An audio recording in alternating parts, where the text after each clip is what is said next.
స్తోత్రం. హల్లెలూయా. దేవుని పరిశుద్ధ వాక్య భాగంలో నుండి అపోస్తలుల కార్యముల గ్రంథము 3వ అధ్యాయము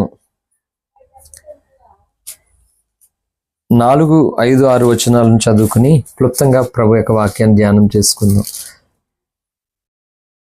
పేతురును యోహానును వానిని తేరి చూచి మా తట్టు చూడమనిరి.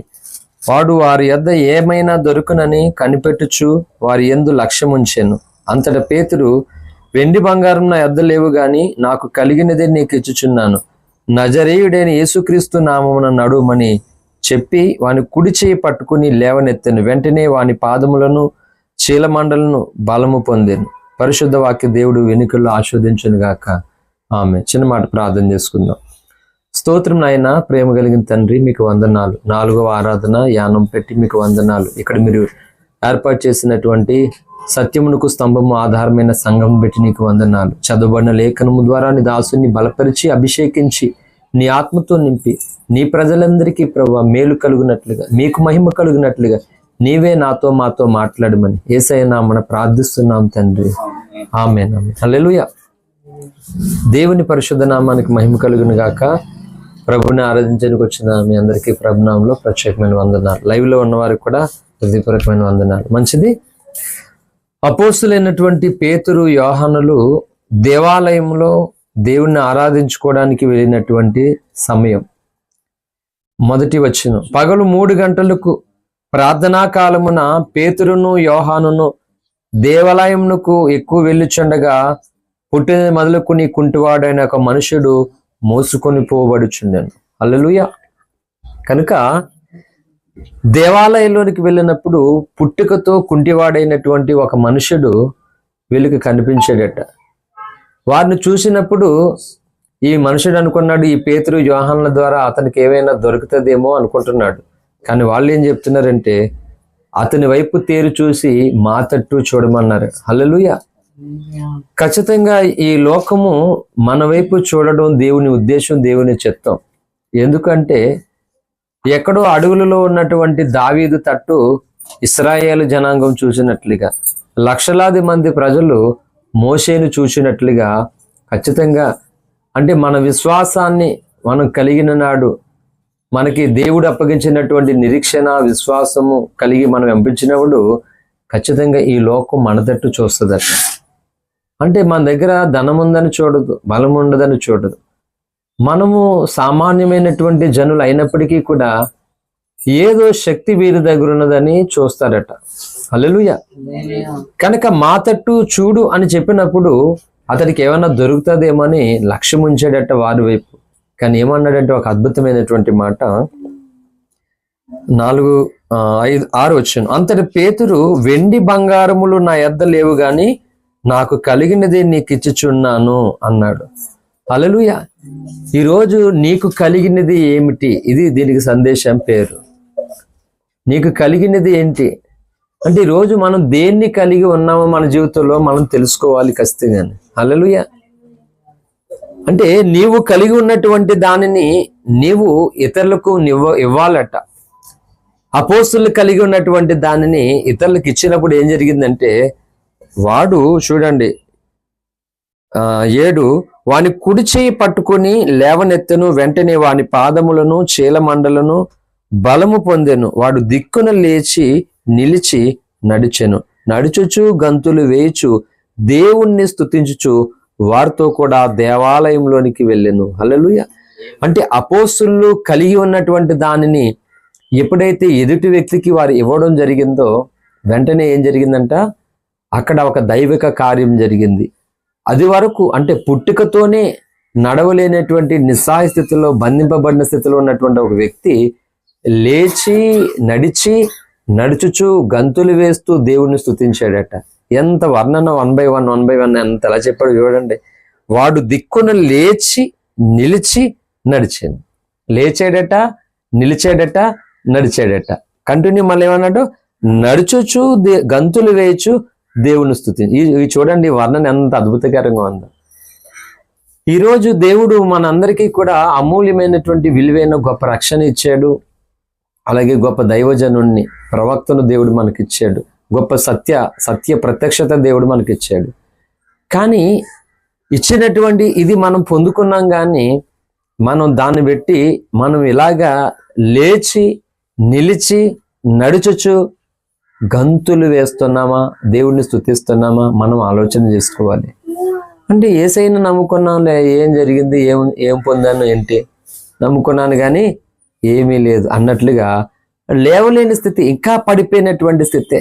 మనందరికీ బాగా పరిచయమైనటువంటి లేఖనమే యోహాను సువార్త 5వ అధ్యాయంలోనికి రండి.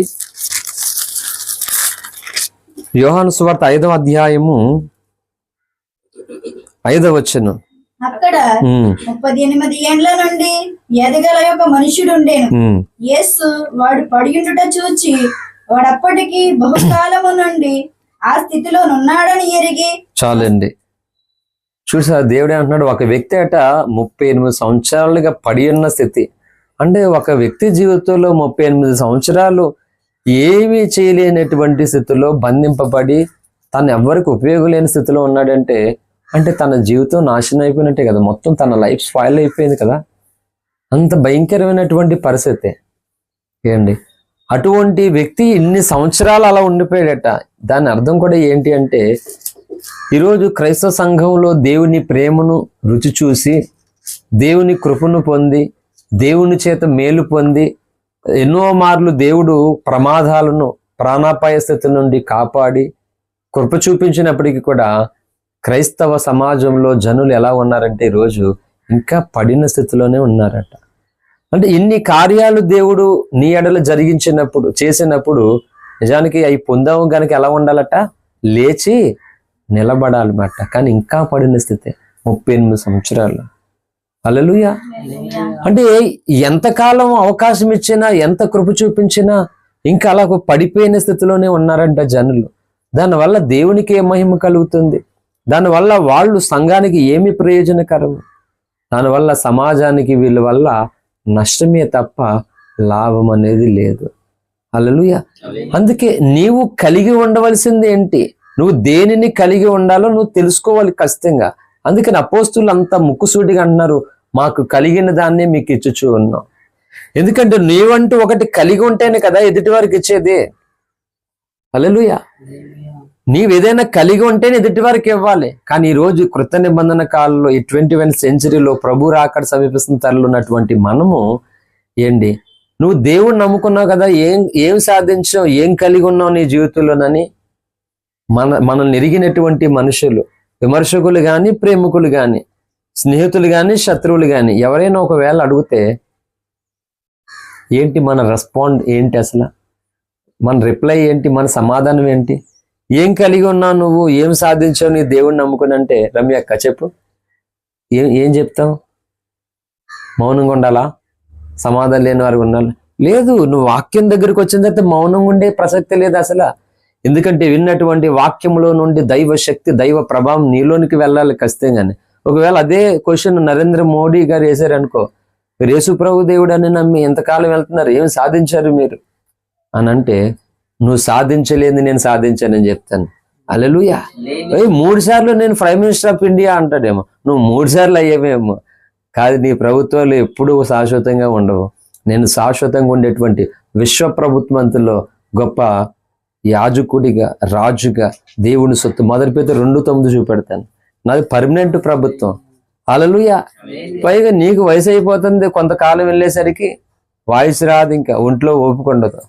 కానీ యుగయుగాలు యుగయుగాలు నిత్యత్వంలో వయసు అయిపోదు, మనకి ముసలితనము రాదు. అక్కడ నిత్య యవనముతో మనం అక్కడ ఉంటామట. ఇది కలగాలని అనేక రకాల తపస్సులు చేశారు. ఈ శరీరానికి మరణం అనేది రాకుండా, ఈ వయసు అయిపోకుండా యవ్వనం అనే దాన్ని ఉండాలని ఎన్నో రకాల ప్రయత్నాలు, ఎన్నో రకాల దుష్ట పూజలు కూడా చేసిన వాళ్ళు ముందున్నారు. కానీ అది క్రీస్తు ద్వారా మాత్రమే ఆ క్రియ జరుగుతుంది ఎవరికైనా. హల్లెలూయా. అందుకే నన్ను కనుగొన్నవాడు జీవమును కనుగొనని చెప్పాడు యేసుప్రభు వారు. యేసుప్రభు వారిని అంటే ఏదో అప్పుల కొరకు, రోగాల కొరకు, సమస్యల కొరకు మాత్రమే కాదు, యేసుప్రభు వారిని కనుగొన్నటువంటి మన జీవితాలకి జీవము అనుగ్రహింపబడుతుంది అన్నమాట. హల్లెలూయా. కనుక ఏం కలిగి ఉన్నావు అని సమాజం అంటే ఒకటే, నేను నిత్య రక్షణ కలిగి ఉన్నానని నీ సమాధానం ఉండాలి. హల్లెలూయా. మీరు చావరంటే మేము చచ్చిపోతాం. లేఖనమే చెప్పింది, ఈ లోకంలో అందరూ హతులగున్నట్లుగా, అందరూ కూలిపోన్నట్లుగా మీరును కూలిపోతారని చెప్పింది లేఖనం. మనం ఈ లోకంలో లాగా అందరికీ ఇప్పుడు మరణాలు వస్తున్నాయి, యాక్సిడెంట్లు అవుతున్నాయి, రోగాలు వస్తున్నాయి, రకరకాలుగా చనిపోతున్నారు. అలాగే దేవుని పిల్లలు కూడా అన్ని రకాలుగా కూడా చనిపోతారు. దేవుడి పిల్లలు కాబట్టి ఇలా చావరు, ఇలా సావరాదు అనేటువంటిది ఏమీ లేదు. ఈ లోకల్ అందరిలాగా మనం కూడా మరణం పొందేటువంటి అవకాశాలు ఉన్నాయనే లేఖనం చెప్పింది. కానీ ఈ లోకానికి కలిగి లేనిది గొప్ప నిత్య రక్షణ నేను కలిగి ఉన్నానని చెప్పాలి గొంతెత్తి. హల్లెలూయా. నేను జీవం కలిగినటువంటి దేవుణ్ణి కలిగి ఉన్నానని చెప్పాలి. లోకం చెప్పలేదు అది. నిత్య జీవాన్ని నేను కలిగి ఉన్నానని చెప్పలేరు వాళ్ళు. వాళ్ళు అగ్రకులం అని చెప్తారేమో, మహా అయితే మాది ధనవంతుల కుటుంబం అని చెప్తారేమో, లేకపోతే నేను చాలా బలవంతునని చెప్తారేమో. కానీ క్రీస్తునందు ఉన్నటువంటి నీవు నేను చెప్పవలసింది ఏంటంటే, నిత్య దేవుణ్ణి నేను కనుగొన్నాను, నిత్య రక్షణ నేను కలిగి ఉన్నాను, సత్య వాక్యమును నాకు దేవుడు అనుగ్రహించాడు అని గొంతెత్తి నువ్వు చెప్పాలి మాట. హల్లెలూయా. ఇంకా ఏంటంటే దేవుని శక్తిని నేను కలిగి ఉన్నానని చెప్పాలి. ఈ తరములో, ఈ లోకములో, ప్రస్తుత యుగములో, ప్రస్తుత దినాలలో దేవుని శక్తిని నీవు నేను కలిగి ఉండాలి ఖచ్చితంగా. దేవుని శక్తి లేకుండా, దేవుని శక్తి నువ్వు పొందుకోకుండా నీవు చెప్తున్నాను, నీ ఇంటి వారికి కూడా నీవు క్షేమాభివృద్ధి కలుగు చేయలేవు. హల్లెలూయా. మహాతే డబ్బులు ఉన్నాయనుకో, ఇంటి అవసరతలు మనం తీరుస్తాం. ఇప్పుడు మనశ్శాంతి లేదు, మనశ్శాంతిని ఎలా తీరుస్తాం మనం చెప్పండి? ఏ డబ్బుతో తీరుస్తాం? ఏ భోజనంతో తీరుస్తాం? అవ్వదు. అందుకని అత్యవసరంగా నేను, నీవు, మనమందరమును దైవ శక్తిని మనం కలిగి ఉండాలి. ఆ శక్తితో నీవు అన్ని స్థలాల్లో, అనగా నీ వృత్తి కొరకు, నీ పని కొరకు, నీ వర్క్ కొరకు, నీ జాబ్ కొరకు, నీ వ్యాపారాల్లో, నీ ఉద్యోగాలు, నీ పనిలో, నీ కార్యక్రమాలు చేసుకుంటూ వెళ్ళిపో. నీవు కలిగి ఉన్నటువంటి ఆ దైవ శక్తి నిన్ను చెడిపోకుండా కాపాడుతుంది. హల్లెలూయా. ఈరోజు క్రైస్తవులు ఎలా ఉన్నారంటే శక్తి లేని వారిగా ఉన్నారు. నీలో ఆ శక్తి లేనప్పుడు నీలో ఆ ప్రభావం ఎలా ఇతరులకు వెళ్తుంది? బోల్ మంది మాట్లాడతారు. ఇప్పుడు మాట్లాడేస్తే అందరూ వినేస్తారా? ఎవరు వినరు. పరిశుద్ధాత్మ దేవుడు కార్యం చేయకపోతే, పరిశుద్ధాత్మ ప్రభావం నీలో నుండి బయలు వెళ్ళకపోతే ఎవ్వరు మారరు, ఎవ్వరు వినరు. మరి దేవుడే మాట్లాడుతున్నాడు మనతో. ఆయనలో శక్తి లేదా? ఆయనలో ఆ ప్రభావం లేదా? అన్నీ ఉన్నాయి. మరి ఆయనే మాట్లాడుతున్నప్పుడు అది మనలోనికి ఎందుకు రావట్లేదు? ఇది ఆలోచించాలి. ఇప్పుడు దేవుని శక్తి లేకపోతే ఎవరు వినరు, నీ మాట నా మాట అని చెప్పాను. ఇప్పుడు దేవుడే మాట్లాడుతున్నాడు, మరి ఆయనే మాట్లాడినప్పుడు ఇప్పుడు అందరూ వినవలసిందేనా కదా? కానీ సంఘం ఉంది అలాగే ఈరోజు పరిస్థితి. కారణం ఏంటంటే యోహాను 5:5 నెరవేర్పు. హల్లెలూయా. మనం ఖచ్చితంగా బైబిల్లో ఏ లేఖనాన్ని మనం నెరవేర్చాలో, ఏ లేఖనాన్ని మనం నెరవేర్చకూడదో మనం తెలుసుకోవాలి. మనం తెలుసుకోకపోతే చాలా నష్టపోతాం. రీసెంట్గా సోదరుడు జూమ్లో మీట్లో వాక్యం చెప్పమని చెప్తూ ఇస్కరియోతు యూదా కోసం దేవుడు కొంత సత్యాన్ని నాకు బయలుపరిచాడు అని చెప్పాడు. సరే చెప్పు, దానికేముందంటే నిజానికి యోధా, అందరూ యోధా కోసం ఇలా చెప్తారు బోధకులు. కానీ యోధా అతడు యేసుప్రభువుని నమ్మేసినా కానీ, యేసుప్రభువు చెప్పారు తను పుట్టక మునిపే తన్ను దేవుడు ఇగో ఈ ప్రణాళిక కొరకు ఎన్నుకున్నాడు. ఏ ప్రణాళిక కొరకు అంటే అతడు యేసుప్రభువుని నమ్మేసినటువంటి ధనం చేత పరిశుద్ధులను పాతిపెట్టడానికి, భూమి కొనడానికి అని సోదరుడు ఏదో చెప్పుకొచ్చాడు. సర్లే ఇంకా కంగారు పడకూడదు, ఏం చేస్తాం మరి అని చాలాసేపు చెప్పారు. విన్నాను, సంతోషం. కాబట్టి ఇప్పుడు చెప్పండి అని యోధా ఎక్కడుంటాడంట. నేను చెప్పాను కొండ మొదలుపెట్టినట్టు. యోధా ఎక్కడుంటాడంటే ఖచ్చితంగా 100% నరకులోనే ఉంటాడు. యోధా పుట్టక మునిపే ఎన్నుకున్నది దేనికి ఎన్నుకున్నాడు? అసలు దేనికి, ఏ లేఖనాన్ని నెరవేర్చాడు తను? ఏ లేఖనాన్ని నెరవేర్చాడు? క్రీస్తుని అమ్మేసే లేఖనాన్ని నెరవేర్చాడు. మీలో ఒకడు నన్ను అప్పగించబో మోసగాడు వేషధారి అనే లేఖనాన్ని నెరవేర్చాడు. ఇప్పుడు ఒక మాట చెప్తున్నాను. ఫర్ ఎగ్జాంపుల్, ఒకడు అందరూ దోచుకుంటే దొంగతనం చేసేసాడు. ఇది దొంగ సొమ్ము అని అందరికీ తెలుసు. ఇప్పుడు ఆ దొంగ సొమ్ము, మీరు అతని దొంగని ఎలా అంటారు తెలుసా? ఈ సొమ్ముతో అన్ని ఎన్ని ఉపయోగమైన కార్యాలు చేస్తున్నాడు తెలుసా? ఇగో వీళ్ళకి ఇలా పెట్టాడు, వాళ్ళకి అలా చేశాడు, ఇలా చేశాడు అని వాళ్ళ కోసం గొప్పగా చెప్తారు ఎవరైనా? రేయ్ కూర్చో, ఎవరైనా చెప్తారు గొప్పగానే? ఎవరు చెప్పరు. అలాగా యోధా ఎన్నోసార్లు దేవునితో పాటు ఎన్నో అద్భుతాలు, ఆశ్చర్యాలు చూశాడు. చూసినప్పుడు ఏం కావాలి? స్వభావం, మనసు ఏముంది? దొంగ మనసు, వేషధారణతో ఉంది. ఉన్నప్పుడు ఇన్ని అవకాశాలు ఇచ్చినప్పుడు, ఇన్ని కార్యాలు దేవుడు చేసినప్పుడు ఆడు ఎలాంటి వాడో దేవుడికి తెలుసా తెలీదా? తెలుసు కదా. ఇప్పుడు నాకు తెలియాలి కదా, అలాంటి ఆయనతో నేను ఉంటున్నాను, ఈయనతో పాటు ఇలా ఉంటే పప్పులు ఉడకవో, ఈయన సామాన్యుడి కదా అని అనుకోలే లేదా పర్సన్? అలా అనుకోకుండా కంటిన్యూగా ఉన్నటువంటి లైఫ్ అంతా అలాగే జీవించాడు. అంటే వేరే వేరే వాళ్ళ దగ్గర వేరే వేరే ఆశలు వేసుకోవచ్చు, కనీసం సరైనోడు తగిలినప్పుడైనా మార్చుకోలేదా ఎవరన్నా న్యాయంగానే? హల్లెలూయా. లోకంలో ఇంకా నా మాటకి తిరిగి లేదు, నేనేం చెప్తే అదే వేదన్నట్టుగా అందరినీ బూడి కొట్టించి ఏదో మసిపూసి మారడికి అంటారు కదా, అలా చేసేసారు. కనీసం సరైనోడు వచ్చిన తర్వాత, సరైనోడు తగిలిన తర్వాత నా పప్పులు అడుకో, నేను అలా కొనసాగడం కరెక్ట్ కాదు, ఇప్పుడు నేనే మార్చుకోవాలి అని న్యాయంగా అనుకోవాలి ఏ పర్సన్ అన్నా. యోధ అటువంటిది ఏం అనుకోలేదు. అందరినీ ఈజీగా మోసం చేసినట్లుగా మోసం చేసేసాడు. అయిపోయింది. ఆ 33 నాణేలతోటి వాళ్ళ మొక్క మీద కొట్టేశారు. ఈ ఎవడు ముట్టుకోలేదు. ఆ సొమ్ముతో ఏం చేశారంటే వాళ్ళు ఈ పరిశుద్ధుల్ని పాతి పెట్టడం కొరకు ఒక పొలం కొన్నారు. అకెల్దామ అనబడినటువంటి పేరు అని అపోస్తలుల కార్యం 2వ అధ్యాయంలో పేరు అయిపోయింది. రక్త భూమి అని అర్థం అండి. ఇప్పుడు అతడు ఏమి నెరవేర్చినట్టు? అందుకనే నేను చెప్పాను, బాబు దేవుడు కోరుకునేది ఏంటంటే మనము దైవ చిత్తానుసారముగా నెరవేర్చిన లేఖనాలు నెరవేరిస్తే మన పుట్టుకకు అర్థం. హల్లెలూయా. దేవునికి విరోధమైనటువంటి లేఖనాలు నెరవేర్చారు. బిలాము గాని, కయ్యని గాని, ఇష్కరేతు యూదా గాని, ఏశావు గాని, వీళ్ళందరూ దేవ విరోధమైన లేఖనాలు నెరవేర్చాడు. ఇప్పుడు మనం ఏ లేఖనాలు నెరవేర్చాలంటే ప్రభు ఈ భూమి మీద తను చేయాలనుకున్నటువంటి పని నెరవేర్చే లేఖనాన్ని నెరవేర్చాలి. హల్లెలూయా.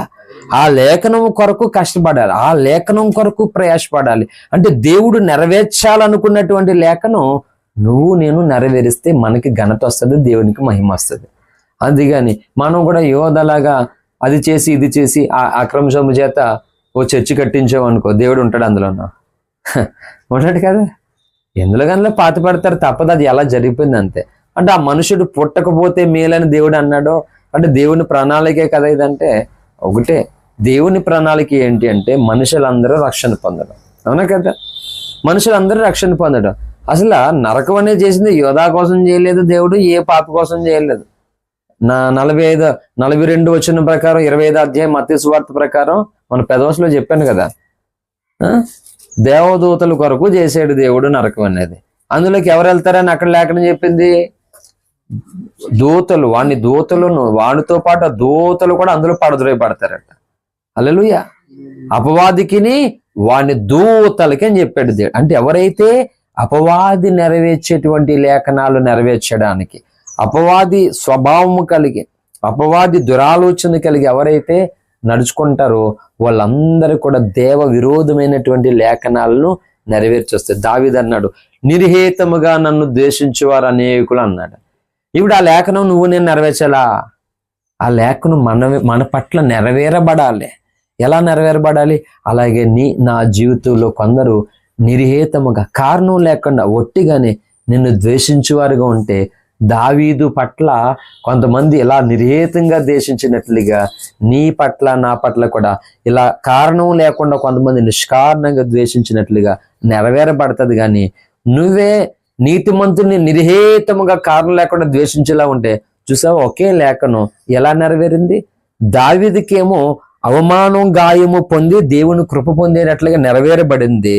దావీదును ద్వేషించే వాళ్ళకి నిత్య నాశనం కలిగేగా నెరవేర్చారు. అందుకని ఒక లేఖనం ప్రతి దానికి 2 కోణాలు ఉంటాయన్నమాట. ఏ కోణం ఏ వైపుకే వెళ్తుందో మనం జాగ్రత్తగా గమనించాలి. ఇప్పుడు గుణపం పట్టుకెళ్తాం. కొన్నిసార్లు మన బైక్ మీద కొన్ని వస్తువులను పట్టుకెళ్తాం కదా. సర్వసాధారణంగా కొంతమంది ఏం చేస్తారో తెలుసా? బాగా అతి తెలివైన వాళ్ళు బండి మీద వెళ్తున్నప్పుడు ఆ కోణం ఏదైతే ఉందో అది బయటికి వెళ్తారు. న్యాయంగా అలాగే అట్టచ్చా? అలా పెడతారా? ఎందుకంటే సడన్ గా ఏదో వెహికల్ వచ్చి మనమే బ్రేక్ కొట్టేస్తాం. అప్పుడు మన వెహికల్ అలాగ ఆగిపోయినప్పుడు ఈ కోణం వెనక్కుంటే వచ్చి దాన్ని గుద్దేసుకోరు. అదే కోణం కాకుండా ఎలా ఉందనుకో, ఒకవేళ దాన్ని గుద్దుకున్నా దూసుకెళ్ళిపోదు. ఏదో నొప్పి, గాయం, చిన్నపాటి దెబ్బ. కానీ ఆ కోణమే ఉంటే, గుణపము ఆ మొన్న దానికుంటే దూసుకెళ్ళిపోదా? అవునా కదా? అలాగ ప్రతిదానికి ఉన్నటువంటి దాంట్లో ఏది సరైనటువంటిది మనం కలిగి ఉండాలో, ఏది వదులుకోవాలో మనం ఖచ్చితంగా తెలుసుకోవాలి. హల్లెలూయా. కానీ కన్ఫ్యూజ్ ఏమీ లేదు ఇందులోనూ. కొంతమంది ఏం చేశారంటే దేవుడు అసహించుకునేటువంటి లేఖనాలు నెరవేర్చారు. కొంతమంది ఏం చేశారంటే దేవుడు సంతోషపడే లేఖనాలు సింప్లిఫై చేస్తున్నాను మీకు. ఇప్పుడు మనము ఉన్నది ఎందుకంటే దేవుడు ఏదైతే నెరవేర్చాలని పూనుకున్నాడో ఆ లేఖనాన్ని నెరవేర్చాలి. ఇది నీకు ఘనత, ఇది నీకు ఆశీర్వాదం, ఇది నీకు దీవెన, అది దేవునికి మహిమ, సంఘానికి క్షేమాభివృద్ధి, సమాజానికి మేలు కలుగుతుంది. అందుకని అహాబులాగా బిలాములాగా మనం దేవ విరోధకరమైనటువంటి లేఖనాలు నెరవేర్చామనుకో భ్రష్టత్వంలోనికి వెళ్ళిపోతాం. అందుకని అత్యవసరంగా ఈ కడవరి కాలంలో మనము కలిగి ఉండవలసింది ఏంటి మనం తెలుసుకోవాలి. ఏం కలిగి ఉన్న రోజు కొన్నిసార్లు అనిపిస్తుంది మనకి, అంటే దుష్టుడు మన జీవితంలో సాటిస్ఫాక్షన్ అనేది లేకుండా, సంతృప్తి అనేది లేకుండా ఎంత కష్టపడుతున్నా, ఎంత గుడ్లా కష్టపడుతున్నా, నిన్ను ఎవరు గుర్తిస్తున్నారు, నిన్ను ఎవరు పట్టించుకుంటున్నారు, ఎందుకు ఈ లైఫ్, ఎందుకు ఇలాగా, అదే నువ్వు వేరే కోణంలోకి వెళ్ళిపోతే, నువ్వు వేరే ఆలోచనలోకి వెళ్ళిపోతే నీకు బోల్ డబ్బు వస్తుంది, బోల్ మంది గణితేస్తారు. అలాగే నాకు ఒక ఆఫర్ వచ్చింది, ఓపెన్ మిస్ట్లో చూసాం, ఏమి పట్టించుకుంటున్నారు, ఎవరు పట్టించుకోరు, ఎవరు వాసన చూడరు. ఇక్కడ డబ్బున్న వాళ్ళదే రాజ్యం, ఇక్కడ ఎంతమంది బ్యాక్గ్రౌండ్, ఎంతమంది పెద్ద ముఠా ఉంటే వాళ్ళు చెప్పిందే వేదం. బలహీనులు, సామాన్యులు, డబ్బు లేని వాళ్ళు ఏం చెప్పినా ఎవరు వినరు. కాబట్టి నువ్వు ఒక్కసారి ఆలోచించుకోండి, వచ్చేసావనుకో బయటికి, నీ సాక్ష్యం ఇతర దేశాల్లో, ఇతర రాష్ట్రాల్లో కూడా నీ వండర్ఫుల్ సాక్ష్యాన్ని వాడుకోవచ్చు. సో ఇటు ఫైనాన్షియల్గా, స్పిరిచువల్గా, ఫిజికల్గా కూడా చక్కగా నువ్వు అభివృద్ధి పొందుతావు. బాగుందా ఆలోచన? ఏంటి సత్యమును అమ్మివేయక దాన్ని కొనియించుకునే లేఖనం ఇక్కడ ఇంకా స్థిరపరచబడి ఉందన్నమాట. హల్లెలూయా. ఏంటి నిజమే, ఆలోచన చేస్తే నన్ను ఎవరు పట్టించుకోవట్లేదు, నాకు ఎవరు సాయం చేయట్లేదు, నా మాట ఎవరు వినలేదు, ఎందుకు ఇక్కడ ఎందుకు అని చెప్పేసి మనం ఆలోచన చేసామనుకో ప్రవక్తను పోగొట్టుకున్న వారుగా మిగిలిపోతాం. ప్రవక్త ద్వారా దేవుడు జరిగిస్తున్నటువంటి ఈ సంస్కరణ ఉద్యమకారుల్లో, ఈ ఉద్యమ బాటల్లో లేని వ్యక్తిగా ఉంటావు మాట. హల్లెలూయా.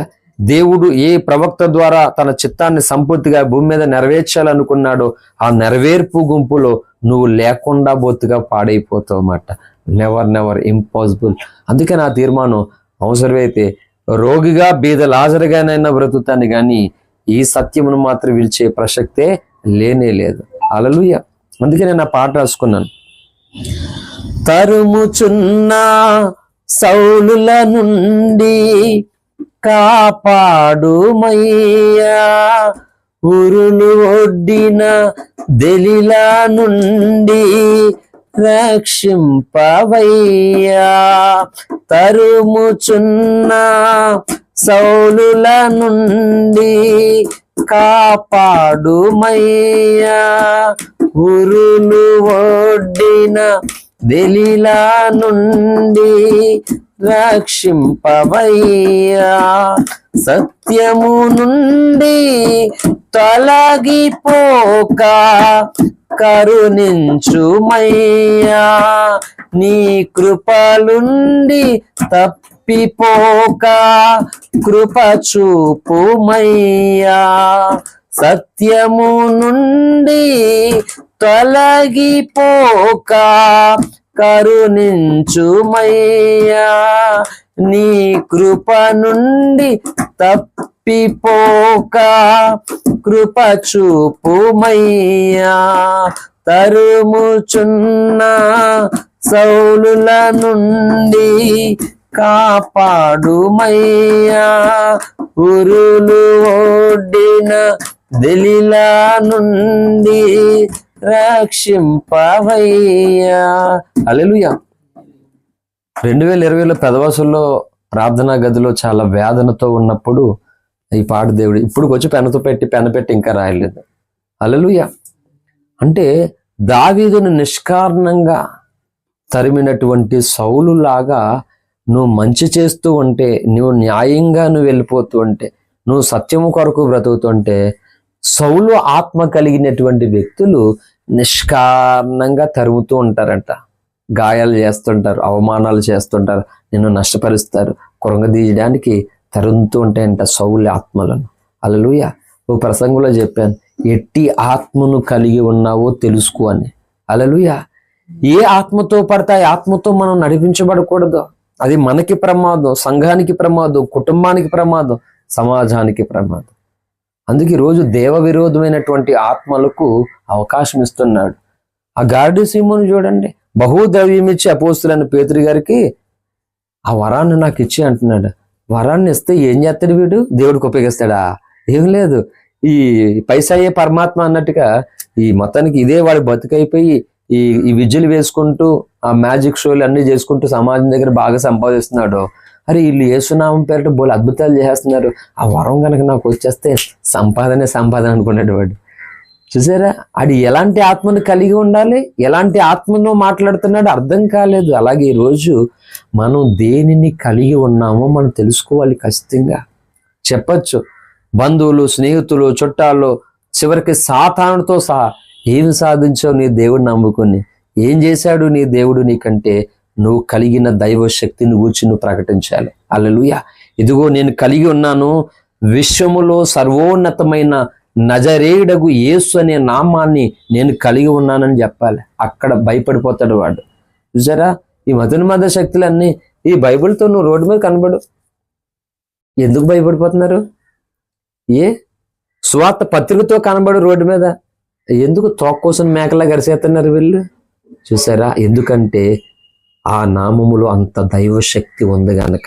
హల్లెలూయా. ఆ నామముతో ఏకీభిస్తూ ఆ నామం పేరిట నువ్వు నిలిచి ఉన్నావు గనక శక్తులు, వ్యక్తులు గడగడ వణుకుతూ ఉన్నారు మాట. హల్లెలూయా.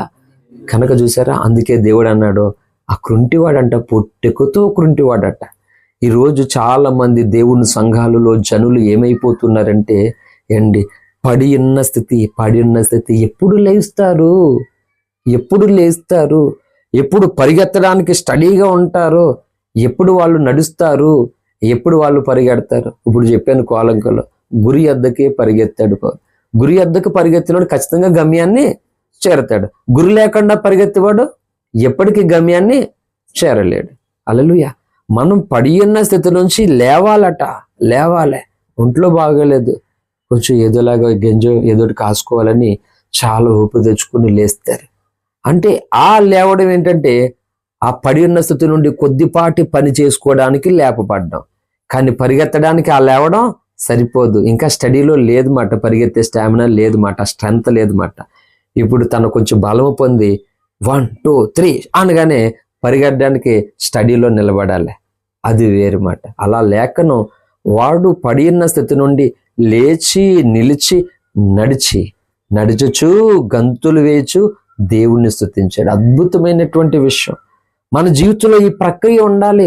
మనల్ని అనేక రకాల సమస్యల చేత దుష్టుడు బంధించేశాడు, అక్కడే బంధించాడు. ఒక్కొక్కరి జీవితంలో చాలా చాలా సంవత్సరాలు అయిపోయింది. అలాగా నీవు పొందినటువంటి దేవుని రక్షణ ప్రభావము కానీ, నువ్వు చూసినటువంటి దేవుని గొప్ప కార్యాన్ని గూర్చి కానీ, నువ్వు అనిపించినటువంటి దేవుని ప్రేమను గూర్చి కానీ నీవు ఉపయోగించుకోలేకుండా సాతానుడు ఏం చేశాడంటే ఒక్కొక్క రీతిగా సిగ్గు అనేటువంటి బంధకం, భయం అనేటువంటి బంధకం, పిరికితనం అనేటువంటి బంధకం, లేకపోతే నాకు పెద్ద బ్యాక్గ్రౌండ్ లేదు, నాకు ధనం లేదు, నేను మాట్లాడితే ఎవరంటారు, ఇలా రకరకాల అపోహాలు, అనుమానటువంటి బంధకాల చేత ఒక్కొక్కరిని ఒక్కొక్క రకంగా బంధించి వేశాడు.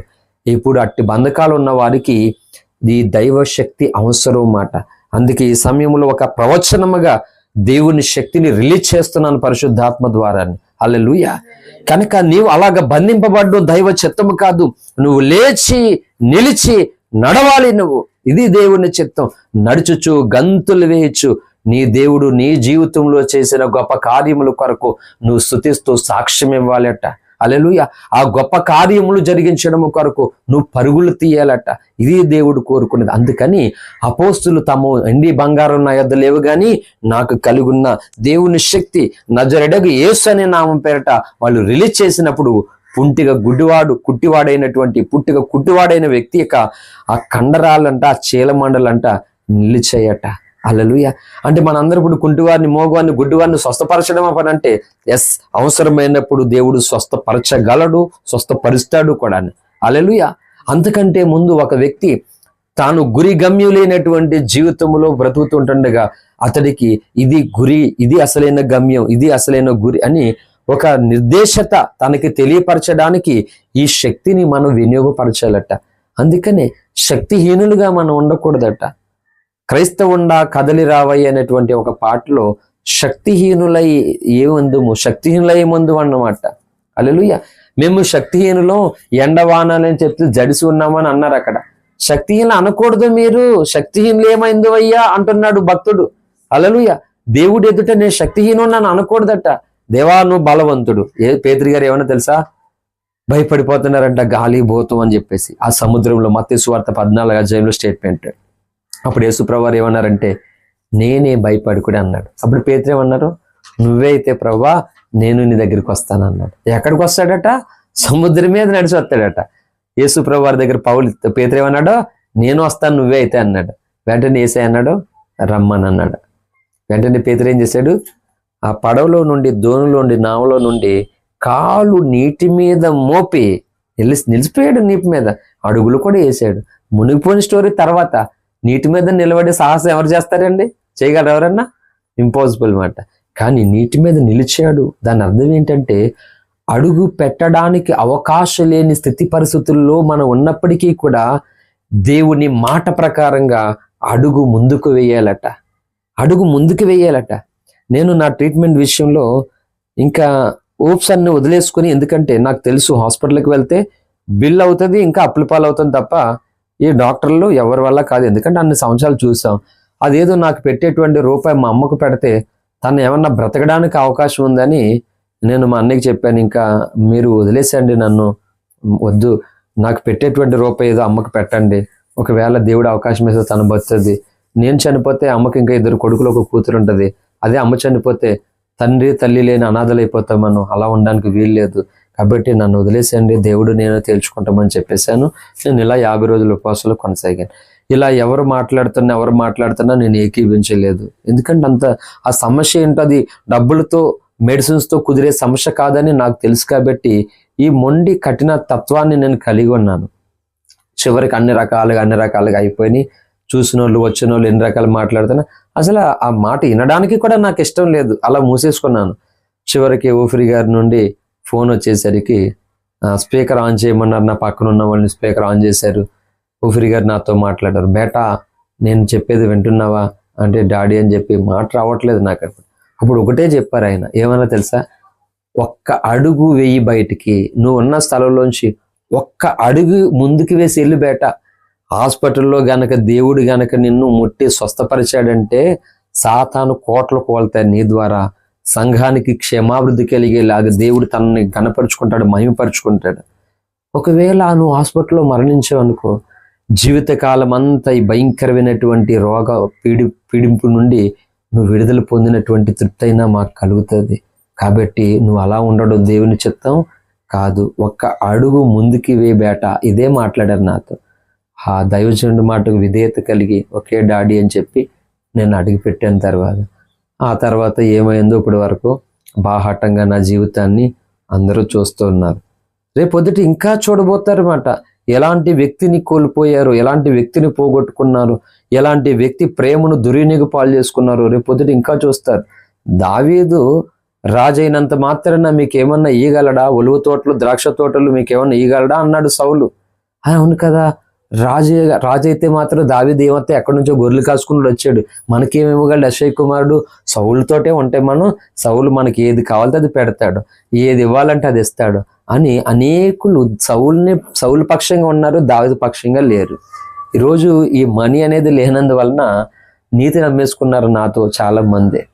నా దగ్గర నీతిని అమ్మేయడానికి దొంగ సాక్ష్యాలు, అబద్ధ సాక్ష్యాలు, వేషధారణ, మోసం, నీతిని అమ్మేశారు. ఇది లేక అది ఉంటే నా దగ్గర రకరకాలుగా మాట్లాడతారేమో. నేను చెప్తున్నాను, నిజం ఒంటరిగా ఉన్నా సరే నిజం ఎప్పటికీ నెగ్గక మానదంతే. హల్లెలూయా, నెగ్గుతుంది. ఎందుకంటే నిజానికి సమయం ఎక్కువ పడుతుందేమో కానీ పక్కా గెలుపు నిజాందే. హల్లెలూయా, నిజాన్ని ఓడించే దమ్ము ఎవ్వరికీ లేదు ఈ లోకంలో.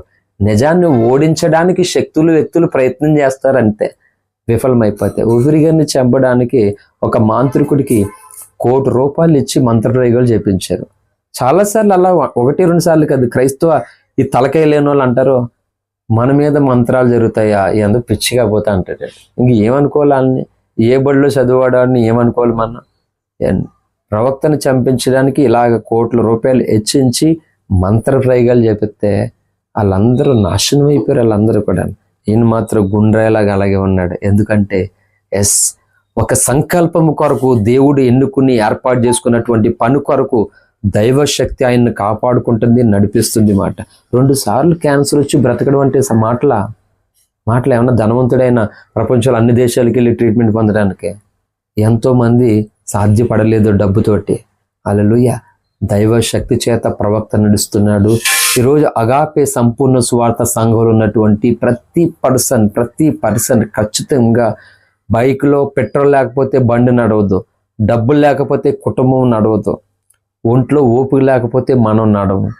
కానీ దైవశక్తి అనేటువంటిది లేకపోతే మొత్తం నువ్వు ఫిజికల్గా స్పిరిచువల్గా బంద్ అయిపోతావు అంతే.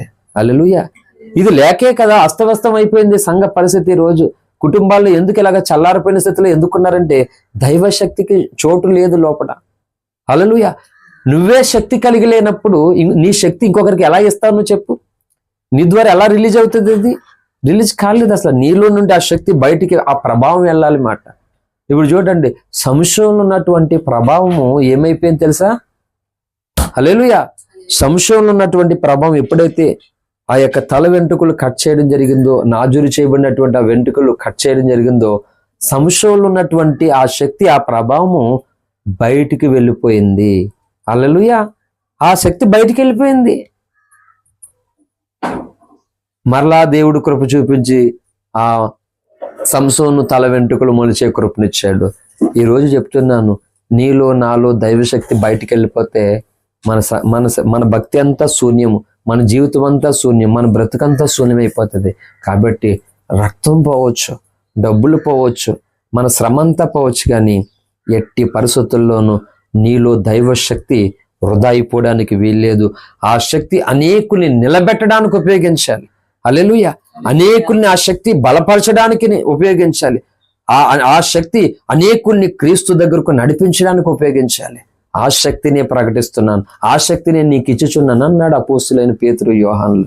దెబ్బన ఒక వ్యక్తిలో అంత గొప్ప కార్యం దేవుడు చేశాడు. ఇలాగన నేను, నీవు, మనమందరము అటువంటి పరిశుద్ధాత్మ శక్తిని కలిగి ఉండాలని దేవుడు కోరుకుంటున్నాడు. హల్లెలూయా. ఇలాగా నేను ఇంకో కలిగి ఉన్నది ఇది అని అనుకున్నాడు. కాబట్టి లాజరు తన జీవితంలో అటువంటి నిస్సహాయమైన స్థితిలో కూడా సంతృప్తి కలిగి తన జీవితాన్ని కొనసాగించుకోగలిగాడు. హల్లెలూయా. ఎందుకు? తను కలిగి ఉన్న దేవుని శక్తి తనకు తెలుసు, గొప్ప రక్షణ తనకు తెలుసు, దేవుని అభిషేకం తెలుసు, దేవుని కృప తెలుసు, దేవుని ఇవన్నీ కూడా పోగొట్టుకోకుండా తను కలిగి ఉన్నాడు.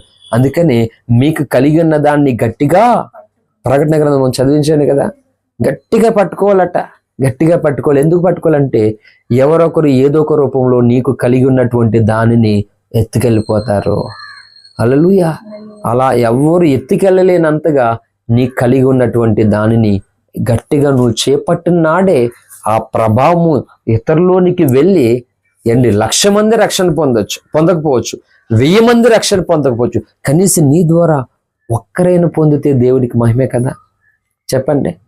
ఇప్పుడు మహాసభలో 1000 మంది ఉన్న సభలో వాక్యం చెప్పాలనే కోరిక, ఆశ నాకు ఏమీ లేదు. ఒక్కరికి ముందైనా సరే అసలు నేను యానంలో మొట్టమొదటి వాక్యం ఎలా చెప్పినా తెలుసా మీకు? మొదటి శుక్రవారం యానంలో ఎవరు లేరు, నేను ఒక్కడనే సేవకుడికి వచ్చాను, ఒంటరిగా ఉన్నాను. నాకు పాటలు పాడడం రాదు, కనీసం ఈ కంజరి కాంగో ఏమి కొట్టడం కూడా రాదు. ఒక్కడిని మూలిగి ప్రార్థన చేసుకున్నాను, కనీసం ఒక్కరైనా వస్తే బాగుండు అని బాధపడుతున్నాను. అప్పుడు ప్రభు నాతో మాట్లాడాడు. యాను కురసనపేటలో ఉన్నప్పుడు ప్రభు మాట్లాడుతున్న, కుమారుడా లేచి వాక్యం చెప్పు అన్నాడు. నేను ఇలా చూసుకుంటున్నాను, ప్రార్థనలోంచి కళ్ళు తెరిచి చూసుకుంటున్నాను, మరలా స్వరం వినపడుతుంది. సేమ్ బాలుడైన సమయంలో శీలోహ మందిర్లో ఎలాగైతే ముమ్మారు దేవుని స్వరం విన్నాడో, జోసఫ్ అనేటువంటి మనుషుడు 2015 సెప్టెంబర్ నెల ఇంచుమించు 3వ వారం అనుకోండి, ఎందుకంటే నేను 9వ తారీఖుని ఇక్కడ సేవకు వచ్చాను అనమాట. 3వ వారంలో శుక్రవారం నాడు ప్రభు నాతో మాట్లాడాడు. వాక్యం చెప్పు నా కుమారుడు అంటే అటు ఇటు చూసుకున్నాను. నిన్నే లేచి వాక్యం చెప్పు అన్నాడు దేవుడు. అప్పుడు వెంటనే అన్నాను, ప్రభా కనీసం ఒక్కరు కూడా లేరు వాక్యం చెప్దామన్నా, కనీసం ఒక్కరైనా చెప్తాను ఏసయ్య అంటే, లేచి నేను చెప్పు అన్నాను కదా, గోడలకే చెప్పు, రేపొద్దుట నేను చేయవలసిన పని నేను చేస్తాను, నువ్వు చూస్తావు అన్నాడు దేవుడు. లేచి అరగంట సేపు వాక్యం చెప్పాను. నాకు ఒక మాట చెప్తున్నాను, ఎలాంటి తెక్కులోడైనా ఒకడు బైబిల్ తీసుకుని ఒక్కొక్కడు గోడలో చెప్పేసుకుంటాడా? కానీ ప్రభు నాకు చెప్పాడు, నువ్వు లేచి చెప్పు అన్నాడు. చెప్పాను అంతే. ఆ తర్వాత దేవుడు నా దగ్గరికి నాకులాగా పేషెంట్ని యాక్సిడెంట్ అయిపోయి మనిషిని గుర్తుపట్టలేనటువంటి స్థితిలో ఉన్నటువంటి నా స్నేహితుడిని నా దగ్గరికి తీసుకుని వచ్చాడు. ఆ తర్వాత సువర్ణధాన్యాల ఫ్యామిలీ వాళ్ళు వచ్చారు. ఆ తర్వాత పెదవసుల నుంచి ఒక్కొక్కరు కూడా రావడం జరిగింది. సోన్ వేరే చెప్తున్నాను. మొదటి వాక్యం ఎలా చెప్పాను నేను, యానంకి సేవకు వచ్చిన తర్వాత గోడలకు చెప్పాను. హల్లెలూయా. అంతే, ఆయన చేయమన్నాడు చేసేయడం అంతే. ఎవరుంటే నీకేంటి, అక్కడ మోడీ ఉంటే నాకేంటి, మోడీ బాగుంటే నాకేంటి, I don't care, my son of God అంతే. హల్లెలూయా. ఆయన పేరట, ఆయన నామ పేరట ఆయన ప్రేమను ప్రకటిస్తాను అంతే. ద్వేషించలే, విమర్శించనే, తృణీకరించనే. యేసయ్య ఎందుకు వచ్చాడు, ఆయన ప్రేమ ఏంటో, ఏం కోరుకుంటుందో నీ నుండి, ఆస్తులు అంతస్తులు కుల మతాన్ని, ఇది కాదు కదా దేవుడు మారమన్నది. నీ బ్రతుకును మార్చుకోమన్నాడు. నిత్య జీవాన్ని పొందుకోవడానికి నీ మనసును మార్చుకోమన్నాడు దేవుడు. అంతే, దట్స్ ఆల్. చెప్పేస్తాం అంతే. హల్లెలూయా. కాబట్టి మనము ఏది కలిగి ఉన్నామో తెలుసుకోవాలి మన జీవితంలో. చాలామంది మొన్న విన్నానమాట, సోమవారానలో సాంబార్ తెలియదు కానీ రూపాయి అప్పు లేకుండా ఇల్లు కట్టాను చూడు అన్నాడు మొన్న. కాళ్ళు ఎగరెత్తి హీరో రూపాయి అప్పు లేకుండా ఇల్లు కట్టాను చూసావా అని పెద్ద ఎగరేస్తున్నాడంట. అలాగా తోకలు కట్ చేసేస్తాడు దేవుడితో పట్టుకుంటానే. దేవుని కృప లేకుండా మనం ఏది చేసేది లేదు, చేయలేము అంతే. ఏదైనా కలిగి ఉన్నామంటే అది కేవలము ఆయన కృప వల్ల, ఆయన దయ వల్ల. కాళ్ళు ఎగరేసి అప్పు లేకుండా నేను ఇల్లు కట్టాను చూసావా అని కాళ్ళు ఎగరేస్తున్నాడట సిగ్గు లేకుండా. సంకనాకి పిల్లకి చేస్తాడు దేవుడు తేడా వస్తాను కదా. హల్లెలూయా. కనుక ఎందుకు ఈ అహం, ఎందుకు ఈ గర్వం? పోతే ఎవరి ధర్మం ప్రకారంగా వాళ్ళు మట్టిలోనో లేకపోతే బూడిద చేసి పడేస్తారు. ఏముండో చెప్పుకోవడానికి. మనం మట్టి అయిపోయినా బూడిదైపోయినా కానీ మనకు కలిగి ఉన్న దైవ శక్తి ప్రభావము చుట్టూ ప్రవహించాలన్నమాట. మనిషి చచ్చిపోయి గాలి దూలైపోయి వాళ్ళ మీద గెలిపంటారు కదా, దాని అర్థం కూడా చెప్తున్నాను. ఒకవేళ మనం లేకపోయినా దేవుని కొరకు మనం జీవించినటువంటి ఆ జీవితము అది ఒక ప్రభావమై, ఒక శక్తి ఒక్కొక్కరిని, అసమర్థులు, నిస్సహాయులను, బలహీనంగా ఉన్నటువంటి వ్యక్తులను దేవుని కొరకు నేననేటువంటి ఒక శక్తివంతుల వ్యక్తులుగా తీర్చిదిద్దాలన్నమాట. అటువంటి ప్రభావం మనలో ఉండాలంతే. చచ్చిపోయినా సరే ఆ మంట ప్రభావం మనలో నుండి బయటకు వెళ్ళాలి. గాళ్ళు దూదలు అయిపోయి వాళ్ళు నొక్కడం అంటున్నారు. నొక్కడం కాదు, లేపాలన్నమాట దేవుని కొరకు. కొందరిని ఒక సైన్య సమూహం లేపాలి దేవుని కొరకు. దేవుని పని పట్టించుకోకుండా, దేవుని ఆలోచన ఏమీ లేకుండా ఎవరికి నచ్చినట్లు వాళ్ళు బ్రతుకుతున్నటువంటి ఈ తరములో మనము ఒక సైన్యం అవ్వాలి. ఇది దేవుని శక్తి కోరేది. హల్లెలూయా. ఒక సైన్యాన్ని నువ్వు కలిగి ఉండాలి. నువ్వే ఒక సైన్యంగా మారిపోవాలి. ఒక మ్యాగజైన్లో ఓఫ్రైగా రాశారు, అతడే ఒక సైన్యం అని. హల్లెలూయా. అలాగా నువ్వు ఒక సైన్యం అయిపోవాలి. నువ్వు ఒంటరివాడు. మీలో ఒంటరి వాడు 1000 మంది. అంటే 1000 మందిని ఇప్పుడు ఏమంటారో, సైన్యం అంటారా లేకపోతే ఒక ఫ్యామిలీ అంటారా? ఫ్యామిలీ అనరు, సైన్యం మాట కదా. అది లెక్కించడానికి ఎక్కువ మాట, ఒక సైన్యం అంటారు. అలా ఈ భక్తి జీవితంలో నువ్వు ఒక సైన్యంగా మారిపోవాలి. ఇంకా నేను ఒంటరిని, నాకెవరు లేరు. ఎప్పుడు ఇలాగుండేది లేదు. నువ్వు ఒంటరివే కదా, ఇప్పుడు నువ్వు అర్జెంటుగా సమూహంగా మారిపోవాలి. నేను అనుకుంటున్నాను ఇక్కడ మీరు 4, 5, 6 ఉండొచ్చు. ఈ ప్రసంగం అనేకుల జీవితాల్లో గొప్ప పెను విప్లవం కలగజేయబోతుంది. హల్లెలూయా.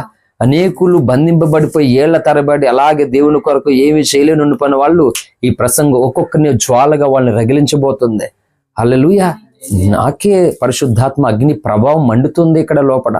నిజంగా దేవుడు సంచరిస్తున్నాడు ఇక్కడ. లైట్ తీసుకోవద్దు దయచేసి. ఈ ప్రభావాన్ని, ఈ శక్తిని అపోస్తలులు కలిగి ఉన్నారు గనుకనే వాళ్ళు అన్ని గొప్ప కార్యాలకి పూనుకోగలిగారు. ఆ సామర్థ్యం ఎలా వచ్చింది వాళ్ళకి? ఈ దైవ ప్రభావం వల్ల, దేవుని అభిషేకం వల్ల. కాబట్టి దానిని ఈ పుట్టిక కుంటివాడికి ఇచ్చినప్పుడు అతడు దేవుణ్ణి స్తుతించగలిగిన సామర్థ్యాన్ని దేవుడు అనుగ్రహించినట్లుగా మనల్ని బట్టి అలాగ కొందరు మన జీవితాలను బట్టి దేవుణ్ణి స్తుతించి గంతులు వేసి పరుగులు తీస్తూ ఆయన్ను ప్రకటించాలి. అటువంటి దైవ ప్రభావాన్ని కలిగి ఉందాం. దేవుడి మాటలు దీవించి ఆస్వాదించునుగాక. ఆమేన్. Thank you. అందరికీ వందనాలు. ప్రార్థన చేసుకుందాం.